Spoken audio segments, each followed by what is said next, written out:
नमस्ते शेतकरी मित्रांनो, आज मोरे डेअरी फार्म येथे आपलं स्वागत आहे।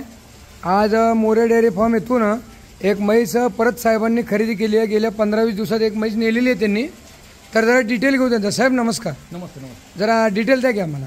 मी राहणारा बारलोणी, तालुका माढा, कुरवाडीजवळ बारलोणी म्हणून गाव आहे। बर। मी बारामतीला सर्व्हिसला असतो। बर। आणि माझी शेती बारलोणीला आहे। बारलोणी कुरवाडी इथं आहे। कुरवाडीच्या जवळ। ठीक आहे ठीक आहे। मध्ये एक म्हैस नेली होती साहेब। हो नेली होती ती, आपल्या खात्रीनं नेली होती, चांगली लागली म्हणून तर परत आता आलो। बरं, दूध न पिळता नेलती ना? हो दूध न पिळता। आज लोक तर चर्चा करतात रात्री काढले दिवसाने काढले, पण माझी तर तुम्ही दूध बी बघितलं नव्हतं बघितलं। हां, आणि आज दुपारीच काढून बघितलं। दुपारी। ठीक आहे, म्हणजे मी तुम्हाला सडा चेक केली। हो।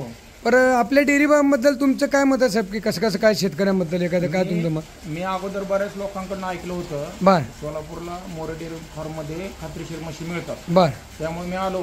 बर। आणि तुमचं बोलणं, तुमचा स्वभाव, तुमचं इथलं सांगण्याची पद्धत, हो, म्हशीचा गोठा सगळं बघितलं। हो। आणि म्हणलं ही गॅरंटेड म्हशी असतील म्हणून न पिळता नेली गेलं। बर।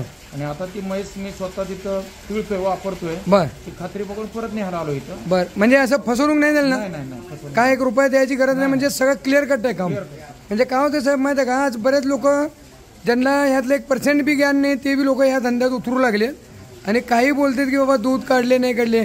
मी आमच्या व्हिडिओवर 10दा सांगतो, आमची म्हैस दूध काढू नका, तुमच्या घरी नेऊन पिळा। म्हणजे यात काय फरक नाही ना सर? नाही, खात्रीशीर म्हशी मिळतात। ठीक आहे, आभारी आहे साहेब। पुढील वाटचालीस हार्दिक शुभेच्छा।